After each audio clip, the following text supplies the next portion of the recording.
राजकुमारों का दर्शन करें, उन्हें देख देख कर अभिभूत हों। और हमारे राम लल्ला वो भी इसका विशेष ध्यान रखते हैं कि किसी न किसी तरह वो अवध वासियों को प्रभु प्रेम से जोड़ते रहें। आज अपने भ्राताओं के संग एक बड़ी सुंदर लीला करते हैं। तीनों भ्राता शयन कर रहे हैं।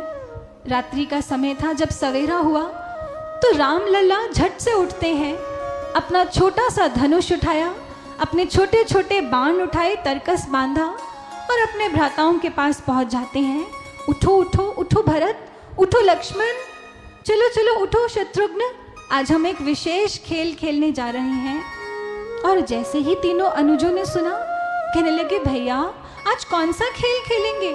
कितने दिनों के बाद तो हम अवध आए हैं, आपने सुबह सुबह ही हमें उठा दिया, बताइए ना भैया कौन सा खेल खेलेंगे? और जैसे ही राम लल्ला ने सुना मुस्कुराने लगे, कहने लगे तुम सब अपने नित्य कर्मों से निवृत्त हो जाओ और अपने अपने धनुष और बाण ले लो। आज मैं तुम्हें वनों की ओर लेकर जाऊंगा और लक्ष्य भेदन का खेल सिखाऊंगा। तीनों भ्राता सुंदर वस्त्र पहनकर उपस्थित हो जाते हैं। छोटे छोटे धनुष पकड़े हैं, छोटे छोटे बाण हैं।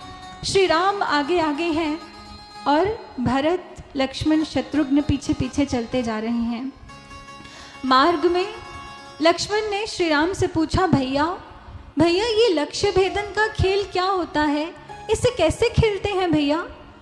और राम लल्ला ने सुना तो मुस्कुरा दिए, कहते हैं लक्ष्मण आज जो ये विशेष खेल हम खेल रहे हैं जानते हो, इसमें हम 2 दल बनाएंगे। तो लक्ष्मण जी ने सुना 2 दल, भैया ये 2 दल क्या होता है? और श्री राम लल्ला कहते हैं लक्ष्मण इसका अर्थ है 2 भ्राता एक ओर और 2 भ्राता दूसरी ओर।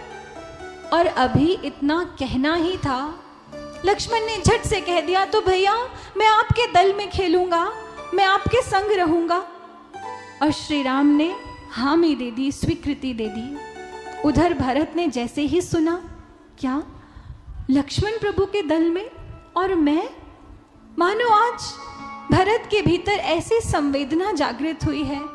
मन ही मन मूक भाषा में अपने भैया राम लल्ला से वार्ता करने लगा, भैया आप हमेशा मेरे साथ ऐसा ही करते हैं, हमेशा आप लक्ष्मण को ही अवसर देते हैं, मुझे कभी अवसर नहीं देते।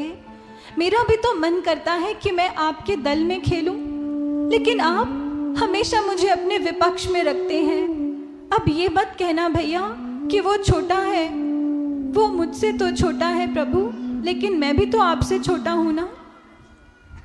भक्तों, जब भगवान का विषय आता है तो भगवान के 2 प्रकार के भक्त होते हैं, एक बड़े बच्चे जैसे भक्त और एक छोटे बच्चे जैसे भक्त। अपने बड़े बच्चे जैसे भक्त को भगवान लक्ष्य बता देता है और उसे छोड़ देता है कि जा लक्ष्य तक पहुंच जा, उसे भीतर से पकड़कर भीतर से सहारा देता है। लेकिन जो भगवान के छोटे बच्चे जैसे भक्त होते हैं, उनकी उंगली पकड़कर भगवान उन्हें लक्ष्य तक लेकर जाते हैं। क्या घरों में भी ऐसे ही नहीं होता? माता पिता है, उनकी एक संतान है, लेकिन जब दूसरी संतान का जन्म होता है तो वो पहली संतान चाहे वो 1 ही वर्ष बड़ी हो, लेकिन वो बड़ी बन जाती है, वो बड़ा भाई या बड़ी बहन बन जाती है, उसके साथ वैसा ही व्यवहार होने लगता है। ठीक यही परिस्थिति है आज भरत जी की। भरत जी मन ही मन अपनी बात श्री राम के चरणों में रख रहे हैं और श्री राम मानो अपने भक्त की इस मूक भाषा को सुनकर कह उठे, भरत तुम नहीं जानते मैं तुम्हें किस समय के लिए तैयार कर रहा हूँ, मैं तुम्हें आत्मनिर्भर बनाना चाहता हूँ भरत। भरत ने सुना, नहीं भैया नहीं, मैं आत्मनिर्भर नहीं बनना चाहता, मैं तो आपके आंचल का आश्रय पाकर ही जीना चाहता हूँ, मैं तो आपके चरणों से प्रीति रखता हूँ प्रभु, मैं आत्मनिर्भर नहीं बनना चाहता, मेरा तो जीवन आपसे ही चलता है, आपके बिना मेरा जीवन है ही नहीं। श्री राम ने सुना, नहीं भरत तुम्हें आत्मनिर्भर बनना होगा, तुम तो चंद्र के समान हो, तुम में स्वयं का प्रकाश है। और जैसे ही भरत ने सुना, नहीं प्रभु नहीं, मैं चंद्र नहीं हो सकता, क्योंकि आप सूर्य हैं और सूर्य और चंद्र एक ही समय पर एक ही स्थान पर कभी नहीं होते, इसलिए मुझे चंद्र मत कहिए। मैं तो वो कमल हूँ जो आपके खिलने पर ही खिलता है, जिसका अस्तित्व आप पर निर्भर करता है प्रभु। मैं आत्मनिर्भर नहीं बनना चाहता। परंतु प्रभु अब मुस्कुराने लगे। अपने बाल रूप में ही ऐसी दिव्यता, ऐसी लीला कर रहे हैं, अपने भक्त को आने वाले समय के लिए तैयार कर रहे हैं। मुस्कुरा उठते हैं, भरत की परीक्षा ले रहे हैं और मन ही मन भरत से स्वरों के माध्यम से कह उठते हैं।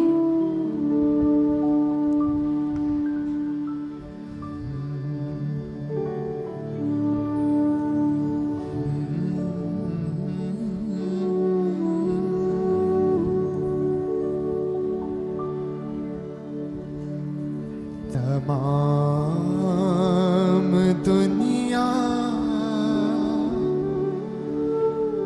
है खेल मेरा,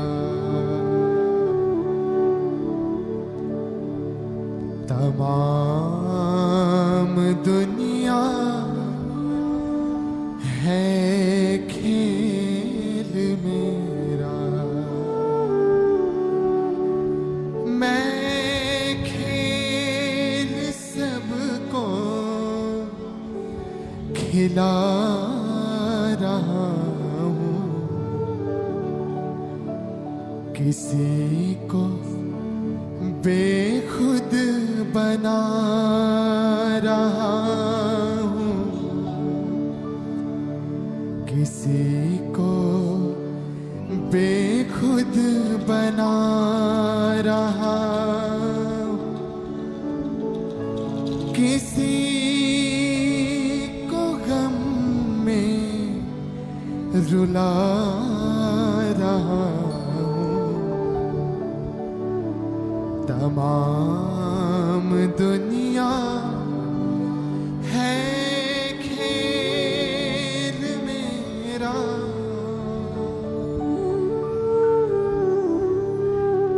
श्री राम भरत से कह उठते हैं कि भरत, ये पूरी दुनिया मेरा ही खेल है।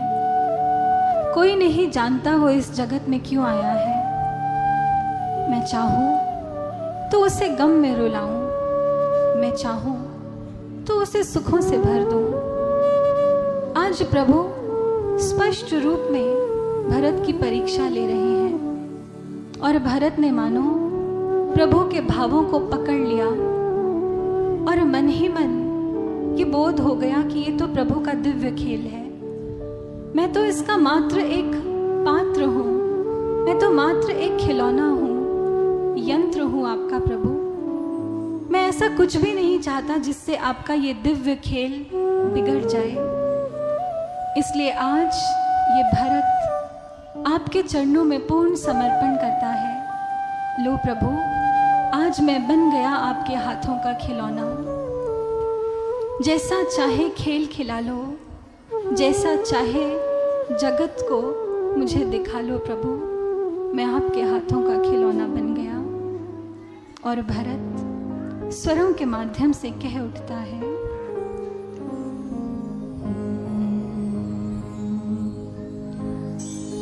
जो चाहे तू खेल खेल ले, जो चाहे तू खेल खेल ले, क्या बिगड़ेगा मेरा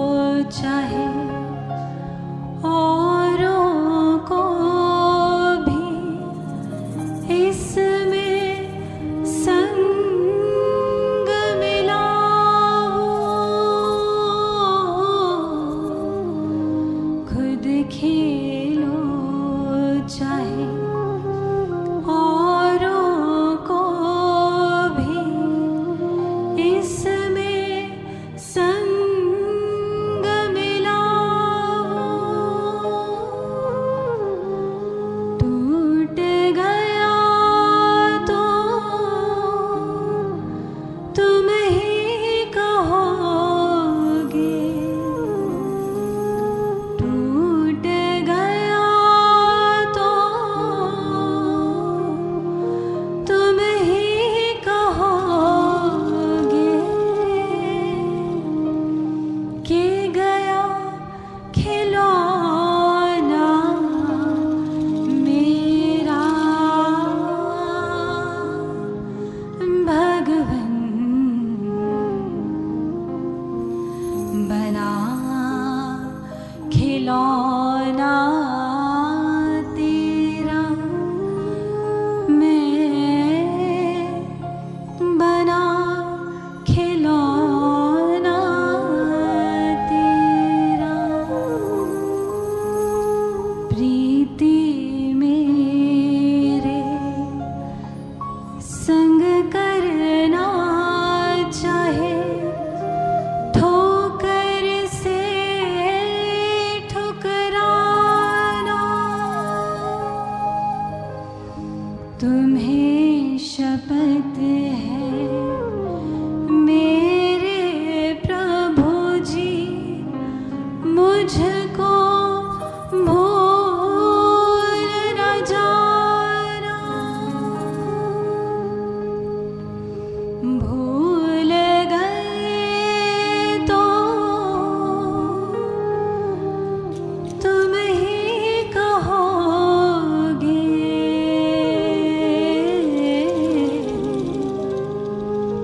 भूल गए तो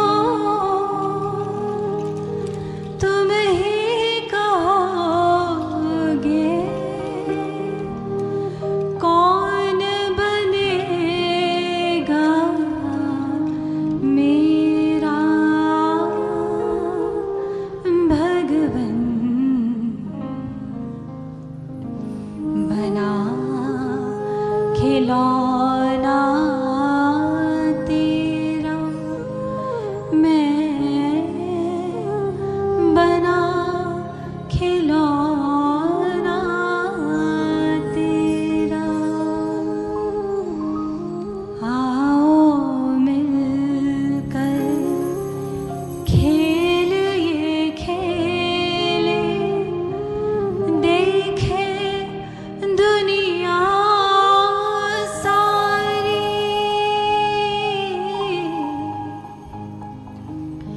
एक रूप हो जाए दोनों, तू मेरा मैं तेरा खिलाड़ी। गाए खुशी से निश दिन मनवा, गाए खुशी से निश दिन मनवा। तू मेरा मैं तेरा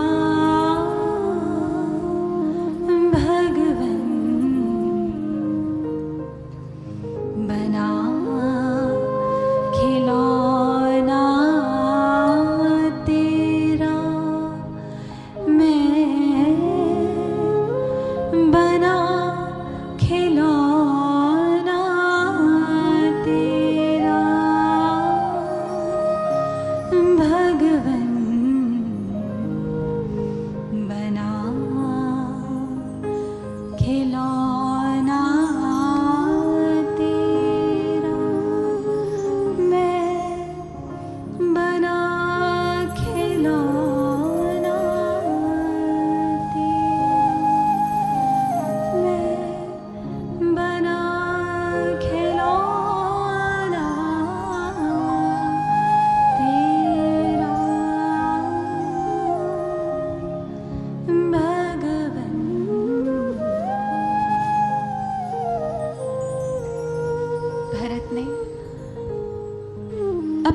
के समक्ष पूर्ण समर्पण कर दिया कि हे प्रभु, आज मैं आपके हाथ का खिलौना बन गया। अब आप मेरे यंत्री हैं, मैं आपका यंत्र हूँ। अब जैसे चाहे मुझे घुमा लें, अब जो चाहे मुझसे कार्य करवा लें। श्री राम जब भरत के ऐसे भाव देखते हैं तो श्री राम का हृदय प्रफुल्लित हो उठता है और फिर लक्ष्मण और शत्रुघ्न की ओर देखते हैं और कहते हैं, लक्ष्मण, शत्रुघ्न, चलो चलो अब लक्ष्य भेदन का खेल खेलेंगे। देखो देखो वो दूर, वो आम का वृक्ष देख रहे हो, देखो कितने आम लगे हैं उस पर। अब दोनों दल में से एक एक करके हम पारी करेंगे। और सबसे पहले श्री राम ने अपने धनुष पर अपने बाण को सुसज्जित किया और जब उस बाण को छोड़ते हैं वो सीधा जाकर आम के वृक्ष पर लगता है। आम के कई फल गिर जाते हैं। जैसे ही लक्ष्मण ने देखा आम के फल गिर गए तो लक्ष्मण जोर जोर से हंसने लगते हैं, आनंदित होने लगते हैं। मेरे भैया राम जीत गए, मेरे भैया राम जीत गए। और श्री राम कहते हैं, अरे लक्ष्मण, अभी तो खेल शुरू ही हुआ है, अभी तुम्हारे भैया राम कहाँ जीत गए। और फिर भरत की ओर देखते हैं, भरत, अब तुम अपने बाण का संधान करो। आज भरत अपने छोटे से धनुष पर अपने छोटे से बाण को सुसज्जित करते हैं और श्री राम का मन में ध्यान कर रहे हैं। उधर श्री राम टकटकी लगाए अपने भरत को निहार रहे हैं। आज मेरा भरत, आज वो पहली बार बाण का संधान करेगा। मानो भीतर से पूरा आशीष अपने भरत पर लुटाते जा रहे हैं। और भरत ने जब बाण का संधान किया तो 2 आम गिरते हैं। इसी प्रकार खेल चलता रहता है।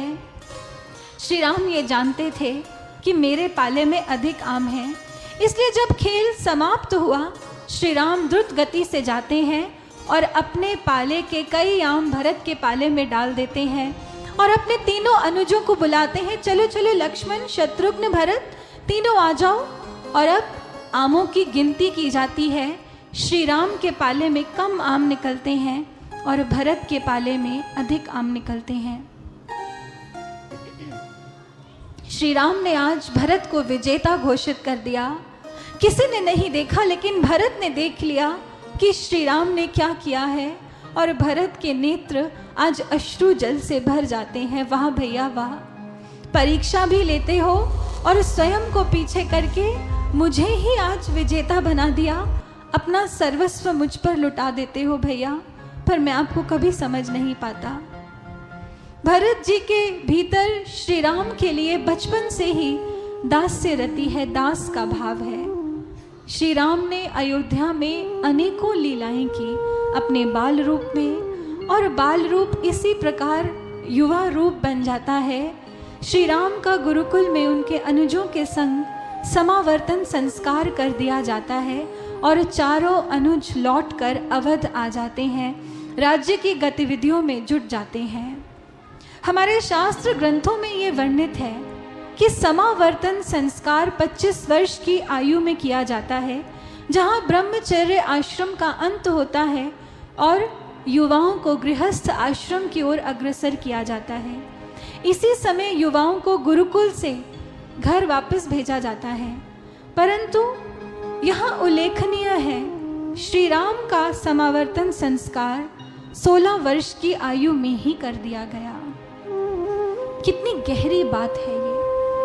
जब 16 वर्ष की आयु में समावर्तन संस्कार कर दिया गया और लौटकर प्रभु अयोध्या आ जाते हैं, अपने पिता के समक्ष अपने मन की इच्छा, अपनी जिज्ञासा को रखते हैं कि हे पिताजी, मैं पूरे विश्व के भ्रमण पर जाना चाहता हूँ। महाराज दशरथ ने सुना, हर्षित हो जाते हैं, मैं अपने पुत्रों को विश्व भ्रमण पर भेजूंगा। परंतु अगली पंक्ति में श्री राम कहते हैं कि पिताजी, महाराज, मैं विश्व भ्रमण पर जाना चाहता हूँ, लेकिन मैं पूरे विश्व के तीर्थ स्थानों पर जाना चाहता हूँ, मैं तीर्थों का दर्शन करना चाहता हूँ। महाराज दशरथ ऐसे संस्कार, ऐसा व्यक्तित्व देखते हैं तो अचंभित रह जाते हैं। अचंभा तो आपको भी जरूर हो रहा होगा भक्तों। 16 वर्ष की आयु, हमारे समाज में इसे क्या कहते हैं? स्वीट 16। और ये उम्र किस लिए प्रसिद्ध है ये आप सब जानते हैं, मुझे कहने की आवश्यकता नहीं। लेकिन इस उम्र में श्री राम के ऐसे विचार हैं, ऐसे संस्कार हैं, ये किसका प्रताप है? ये प्रताप है गुरुकुल की शिक्षा का। जब गुरुकुल में शिक्षा को ग्रहण किया जाता है, विद्यारंभ संस्कार के बाद पहला संस्कार उपनयन संस्कार किया जाता है। हम 16 संस्कारों के विषय में आज चर्चा करते आ रहे हैं। इन 16 संस्कारों का औचित्य है जीवात्मा को परमात्मा की ओर बढ़ाने का, उसकी आत्म चेतना का विकास करने का। परंतु इन सभी 16 संस्कारों में यदि कोई मास्टर संस्कार है तो वो है उपनयन संस्कार। हो सकता है हमारे जीवन में आज गुरुकुल की शैली नहीं है, प्रणाली नहीं है, हो सकता है हमारे जीवन में संस्कार भी नहीं है, लेकिन यदि आज हम इस उपनयन संस्कार से जुड़ जाते हैं तो हमारा जीवन भी बदल सकता है। ये उपनयन संस्कार अर्थात एक ऐसा नेत्र जो इन दोनों नेत्र के अतिरिक्त है। ये दो नेत्र जो स्थूल नेत्र हैं, ये बाहर की ओर देखते हैं, बाहरी जगत में देखते हैं। लेकिन एक और नेत्र है जो सूक्ष्म नेत्र है, इस स्थान पर जिसे आज्ञा चक्र कहा जाता है, हमारे मस्तिष्क में, हमारी दोनों बोहों के मध्य, जहाँ माताएं बहनें बिंदी लगाती हैं, जहाँ साधु संत तिलक लगाते हैं, ये स्थान संकेतक है। यहाँ एक ऐसा नेत्र है जो अदृश्य है, जो दिखता नहीं है, परंतु जिस नेत्र के द्वारा अपने अंतर जगत में देखा जाता है, वो राम जो आत्मा के रूप में हमारे भीतर हैं, यहीं स्थित हैं, उनका दर्शन इसी स्थान पर इस सूक्ष्म नेत्र से होता है। यही है उपनयन संस्कार। जब छात्र गुरुकुल में अपना पहला पग रखते तो आचार्यों के सौजन्य से उन्हें सबसे पहले उपनयन संस्कार प्राप्त होता। जब ये उपनयन संस्कार प्राप्त होता, जब ये नेत्र खुल जाता, तब उनके जीवन में विवेक का पदार्पण होता। जब विवेक आता, सही क्या है, गलत क्या है, जब ये बोध होता, जब ये सुधि आती, तो वो बच्चे संस्कारी बनते। ऐसे बच्चे ऐसी परवरिश से निकलकर जब बड़े होते तो उनके माता पिता को चिंता नहीं होती कि मेरा बच्चा बाहर है, कहीं कोई गलत काम ना कर रहा हो। आवश्यकता किसकी है? शिक्षा के साथ साथ दीक्षा की। आज शिक्षाएं सभी प्राप्त कर रहे हैं, हर प्रकार की प्राप्त कर रहे हैं, चाहे वो एकेडमिक्स हो, चाहे म्यूजिक हो, चाहे डांस हो, चाहे स्पोर्ट्स हो, एथलीट्स हो। शिक्षाओं की, विद्याओं की कमी नहीं है।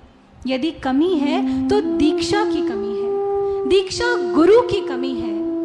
भगवान कृष्ण ने भी अपने जीवन में गुरु को धारण किया।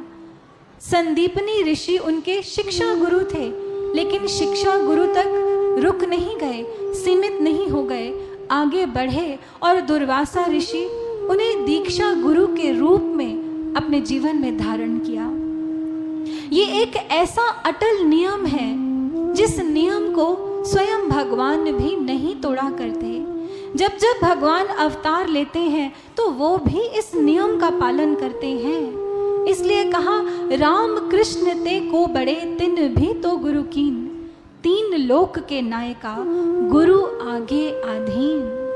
तीनों लोकों के नायक भी जब इस धरा धाम पर मनुष्य चोला धारण करते हैं, अवतार लेते हैं, तो वो भी अपने जीवन में दीक्षा गुरु को धारण करते हैं। ये दीक्षा गुरु हमारे जीवन में क्या करते हैं जानते हैं? जब ये हमें उपनयन संस्कार प्रदान करते हैं, इसी को ब्रह्म ज्ञान भी कहा गया। ब्रह्म ज्ञान जो उन ईश्वर का ज्ञान है, जो दिव्य ज्ञान है, जो परा विद्या है, इस समाज की समस्त विद्याओं से